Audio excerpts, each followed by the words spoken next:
do? How do I even start? Huh? What's this? Reading and writing skills. Why not? Oh, hi there! Looks like you need help starting that narrative essay, huh? Well, you came to the right place. Allow me to navigate you through the fascinating world of the narrative essay. I am Teacher Kit, and I will be your virtual teacher for reading and writing.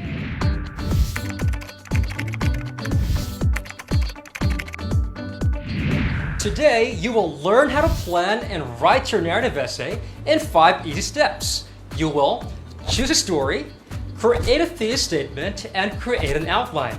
You will also learn how to use transitions in writing your essay. So, let's get started. Follow me. Hi again. Welcome to Storytelling Live. I know I said I'll help you with your narrative essay, right?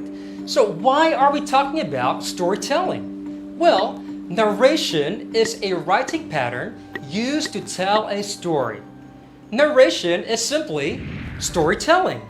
And stories are everywhere. Think of an article on a newspaper, or the latest episode of that Korean drama you binge-watched last week. What about the recent post from your friend about collecting plants? Or maybe a rumor your best friend texted you about that bargain shirt. These are all stories, narratives. According to an old Native American proverb, those who tell stories rule the world. This proverb means that stories are powerful and influential means of expression. Stories or narratives connect us humans and shape our ideas, beliefs, and relationships. It shapes who we are as individuals, as well as the society we live in. So, are you ready to write your own story? Great! Let us begin with Step 1. Choose your story. To get you started with your narrative essay, the first step is to choose a story. Not just any story, choose a story that is compelling. Compelling means convincing, captivating, or having the ability to hold a reader's attention. Do you know what stories are the most compelling? Your stories. The most compelling stories are personal. They come from your own experiences, from the most ordinary moments to moments of extreme emotion with you, the author, as the main character in the story, or what we call the protagonist. So, choose a story that you are personally passionate or really care about. This will make your story authentic. Authentic is when a story is believable, relatable, and real to your readers. Readers will be able to connect more to you as an author when you are authentic in your storytelling. Trust me, you'll be more invested in your story and will write better and easier. Ideas also flow naturally because you actually like what you're writing. Now, if you pick a story that you don't care about, you won't be able to write as much or as better. The tendency is you'll have a hard time writing to the point that it would feel like a chore. In the end, you'll have a forced and boring story. So, start thinking of a story, an experience, or a memory that you particularly like or care strongly about. Remember, choose a compelling story. Checkpoint! Tell a story of how you stopped or stood up to a bully. How were you helpful during the lockdown? Tell us how you learned a new hobby during the pandemic. How was your first day of school in the new normal? Or tell a story of a teacher that has influenced you for good. These are just ideas. Feel free to choose a story you like. Be creative in your title. So go ahead, write down your title. Step 2, create a thesis statement. Welcome to my FB Live. You have chosen a story and also picked a title. What's next? Well, it's now time to write your thesis statement. I know, a thesis statement seems scary. Well, they're actually not. A thesis statement is a sentence that states your point of view or argument about a certain topic. Just like any plain sentence, a thesis statement has a subject and a predicate. The subject is the topic that you will be exploring in your essay. The predicate is your argument, claim, or point of view about the subject. In the case of a narrative essay, the subject is the story you chose, and the predicate is the significance, lesson, or realization you have about the story you chose. Remember this formula. Thesis statement equals to a subject, which is the story, plus predicate, which is the significance, lesson, or realization you have about the story. For example, I want to tell the story of when I represented my school in an impromptu speech contest. Let's now use our thesis formula. My subject would be, I represented my school in an impromptu speech contest. For the predicate, I will ask myself, how is this experience of me speaking for the first time important? What did I learn from this experience? Well, this experience taught me that preparation inspires confidence. Boom! I have a thesis statement. Representing my school in an impromptu speech contest taught me that preparation inspires confidence. Remember step 2. Create a thesis statement by combining the subject, which is the story you chose, and the predicate, which is the significance, lesson, or realization you have about your story. Checkpoint! It's now your turn to write your own thesis statement. Using the formula below, create a thesis statement by writing your story as a subject and your significance, lesson, or realization as your predicate. You may adjust your statement to make it more sensible. Go ahead and start writing. Step 3. Create an outline. So, you have chosen a story. You also have a thesis statement. What's next? Well, a story needs to have some kind of structure or organization to make it sensible or logical. This brings us to our next step, creating an outline. No one likes reading a story that is all over the place. What we are looking for is a story that readers can easily follow. An outline will help you organize the main points in your essay before writing your paragraphs. Think of an outline as a series of points on a map that leads to a destination. In the case of essays, these points contain 3 parts: the introduction, the body, and the conclusion. However, since we are writing a narrative essay, we will rename these parts based on the parts of a narrative arc. What is a narrative arc? The narrative arc refers to a story structure. It is composed of events that move the plot of a story from beginning to end. The narrative arc is often portrayed as a pyramid and has 3 parts: the beginning, the middle, and the end. Let's take a closer look at these 3 parts. First, the beginning. The beginning is the introduction. This paragraph will hook your readers into reading your story. The beginning introduces the setting, other characters, other useful information, and most importantly, your thesis statement. If I'm writing a story about me representing my school in an impromptu speech contest, I would begin my story in my house, the morning of the contest. I was reading a newspaper and an online article about possible topics for the speech. My outline would look something like this. First, I'll write down the title of my story. If this is your story, This will be the title you made earlier. Then, my beginning will have 4 subpoints: the setting, characters, other details, and the thesis statement. I'll fill in the story title with my title, The Impromptu Speech. For setting, I'll write down my room with newspapers and reading material stacked on my table.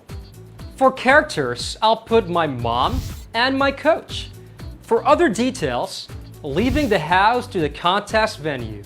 And for the thesis statement, I'll write, representing my school in an impromptu speech contest taught me that preparation inspires confidence. Now, we move on to the middle. The middle is the body. Unlike the beginning and the end, the middle could be more than one paragraph, depending on how long your story is. The middle is crucial, as it contains the drama and action in your story. This is where you introduce the conflict, as well as the events that lead to the climax. Since this is your story, the conflict is the problem that you, the protagonist, must face or overcome in order to reach a certain goal.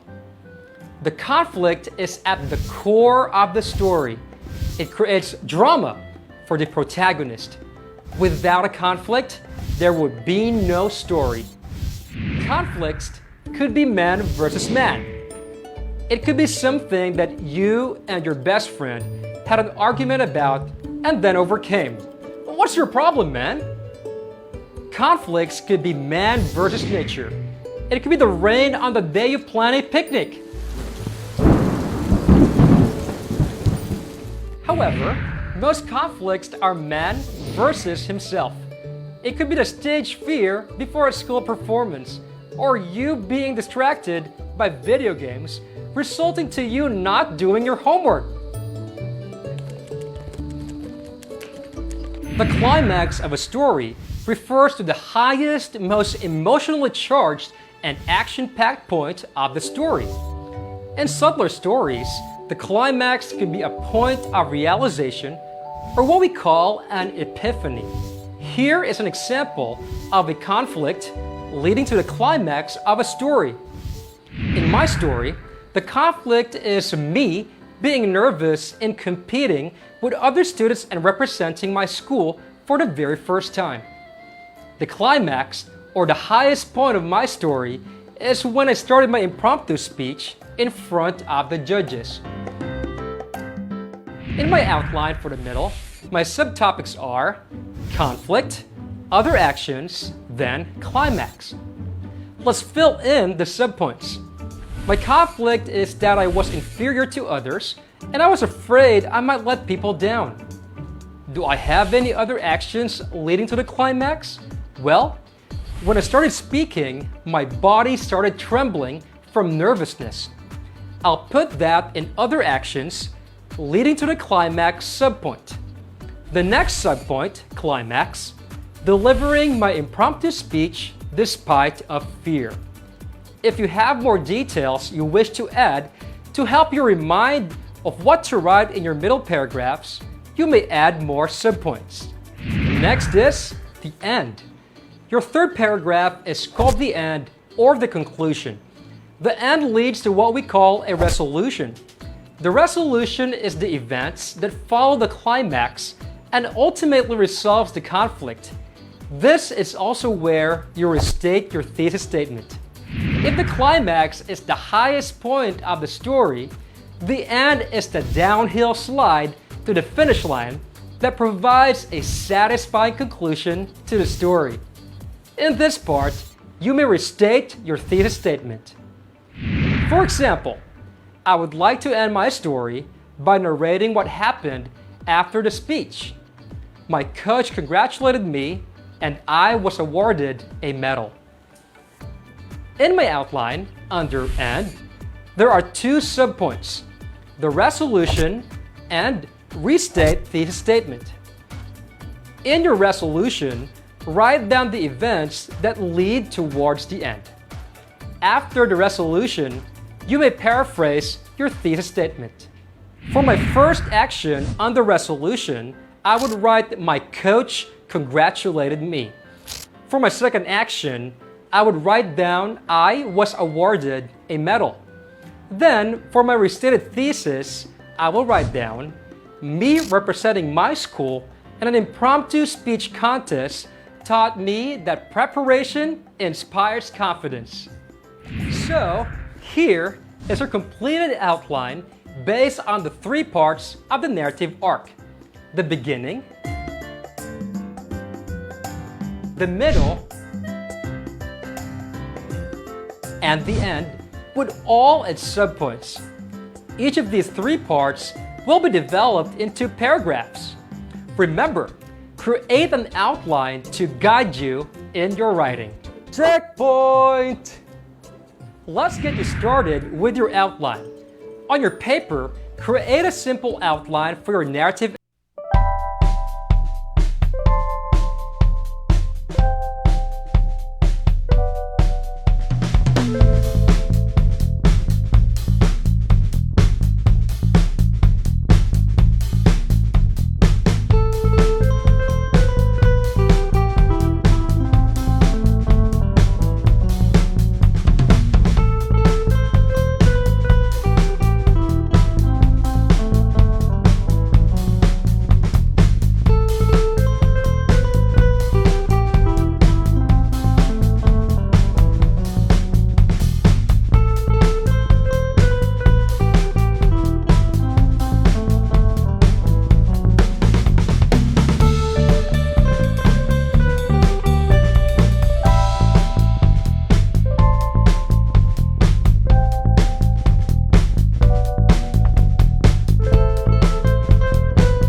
Look at the series of actions in a paragraph from my story. I walked to the podium. I stared at the judges. I felt my hands shaking. I looked at the audience in horror. I took a deep breath and started talking. Sounds a little off, right? Now, let's try adding some transitions in some of these sentences. Here it goes. First, I walked to the podium. Then, I stared at the judges. Suddenly, I felt my hands shaking. I looked at the audience in horror. Finally, I took a deep breath and started talking. Does this paragraph sound better? It does, right? Adding transitions made our story more connected and more coherent. Should I use transitions in every sentence? The answer is no. Use transitions strategically throughout your paragraphs. Overusing transitions will make your paragraph sound unnatural. Checkpoint! Get your pens and paper ready. It's time for an activity called What Happens Next? For this exercise, we will create a short narrative paragraph. I will give you the first sentence, then using transitions, you will continue the story. Remember to be creative and most importantly, have fun. Let's start! This is Kim, our protagonist. You are in charge of Kim's story today. In your paper, write down what you want Kim to do today by filling up the blanks with sentences while using transitions. Kim decided to clean the house today. First, he washed his family's 2-day-old laundry. Now, it's your turn to fill up what Kim did on the 3rd, 4th, and 5th blanks. Take about a minute to fill in the blanks. Go!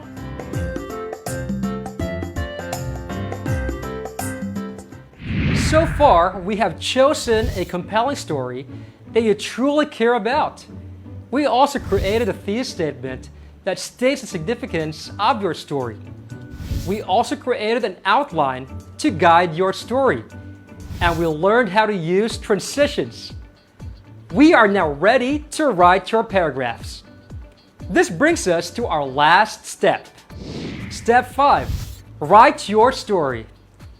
We now have all the tools we need to get started in writing a compelling narrative essay. The last step is to use the outline you created and write your paragraphs. Tell your story as it is.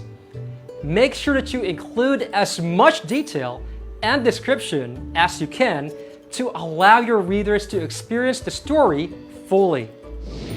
Perhaps the most important thing to remember in this step is to have fun. Today, we have learned the 5 steps in writing a narrative essay. We learned to choose a story, create a thesis statement, create an outline, use transitions, and then use all of those tools to ultimately write our story. I hope you learned something useful today. Thanks for watching. This is Teacher Kit, reminding you to keep reading because a reader is a leader. Keep writing and you can change the world. Keep being awesome and tune in next time to Reading and Writing Skills.